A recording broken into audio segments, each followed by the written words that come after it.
Our team coverage continues right now. Channel 3's Roger Suzanin spoke with a local law enforcement agent about how officers are trained for these kinds of incidents and what you should do if you're ever in a similar situation. It's understandable that people wouldn't want to dwell on the horrific sights from Aurora, Illinois.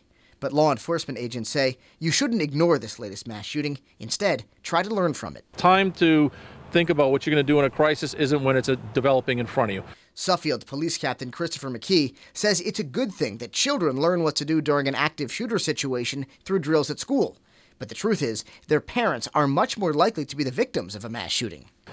The majority of active shooter, mass shooter incidents are at the workplace, and they involve workplace violence. So it is something. It's something that adults should think about and have awareness about. McKee says if you ever encounter an active shooter, try to run away. If you can't do that, hide. And finally, prepare to fight.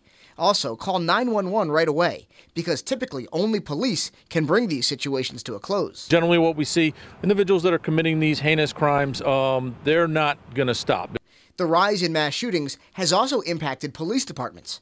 Decades ago, investigators would first secure the perimeter of an active shooter scene and wait for a SWAT team. Now, the first priority is taking out the shooter. You know, we're going in there because those seconds can save lives. McKee hopes one day horrific images like the ones coming from Aurora will become a rarity.